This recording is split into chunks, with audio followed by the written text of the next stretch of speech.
Hey everyone, welcome to In the Catch Fence. My name's Drill. I'm the host of this ride. So sit down, strap in, and hold on. So this is part 2 of why charters need to go. So after last week's settlement, obviously part 1, go and watch it. You'll know how I feel about that. Charters.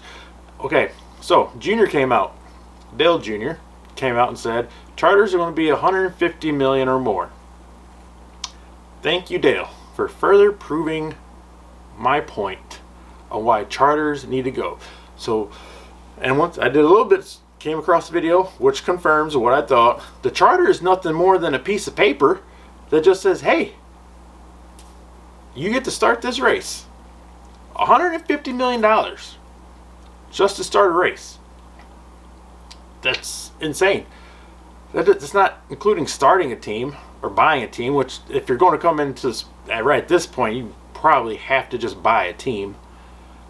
That's if you want any chance. If they follow up with the performance rule that they have not been doing lately, and depending on the details of that, I cannot find details on what that entails, but I think it was what? You couldn't be bottom 3 for 3 years or something like that, or you lose your charter. If you're new to NASCAR and you didn't buy a team, you're completely new, you're building a team from scratch, you're going to need more than 3 years to not be a bottom tier car. You're probably going to run last place if you started out with and you have no alliance, like a new manufacturer, a new OEM. Can you imagine them coming in, 150 million charter, and then 4 years that they lose it because they're not going to be competitive because they have zero notebooks on these tracks, especially with this car. Anyway, so 150, let's just say, and everyone's going to go, since Junior said it, and Junior's word is the gospel. You know these teams, when they go to sell a charter, they're like, well, Junior said it's worth 150, so it's worth 150.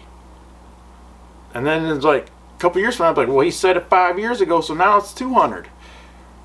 You know, you got inflation you got to account for in the future.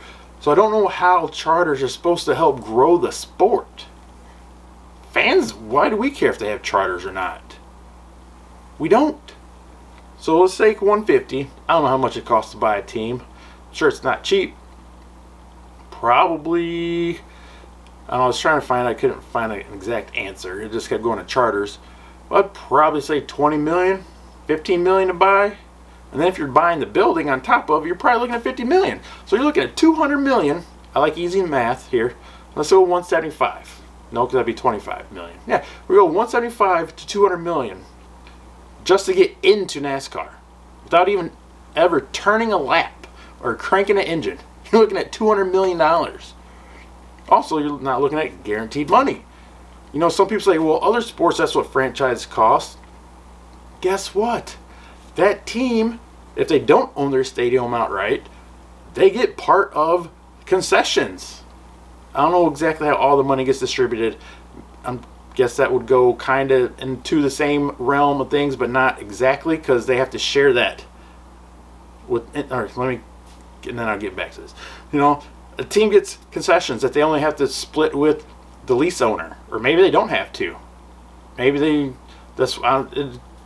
terms of lease, but they get some money, I can tell you that much, of concessions. They get ticket sales, depending, because they lease the place, depending on how long they lease it, they get concert money or Monster Jam money. They don't get all of it, they get a part of it, or maybe they're the one promoting it. The team owner's promoting it because they lease the building. The team leases the building. Team owner leases the I can't even talk right now. NASCAR is completely different. They're not guaranteed this money, especially if they're a new team.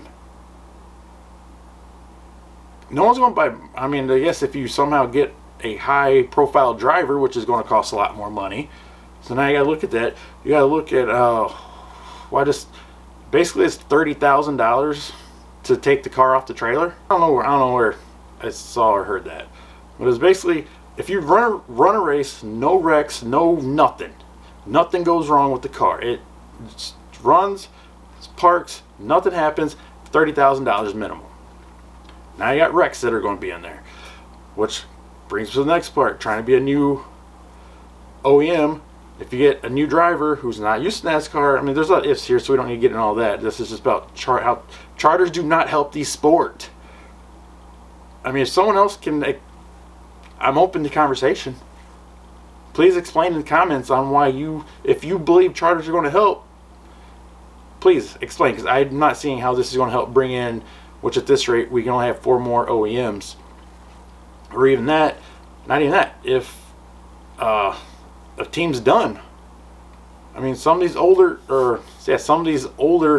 owners, I mean, they're older. Maybe the family's not going to want to keep on going.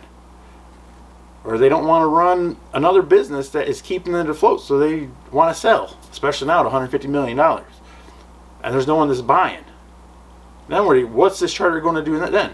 Which I guess kind of begs the question, if you're Tony Stewart, I'm assuming he's the one that started the dissolution, that's not the word, dissolution, the ending SHR.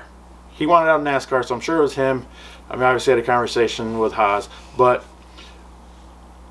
right now, if charter's worth $150 million, do you think he's glad he got out because they got rid of the charters without? I mean, I guess people would still buy them, but they could be worth a lot more than whatever they sold them for. I don't know what they sold them for. I'm sure it's probably around the $40 million mark. Anyway, that's all I got for this, and probably last time we talked about charters, hopefully for a while. Anyway, you guys know what to do. Until next time, take care.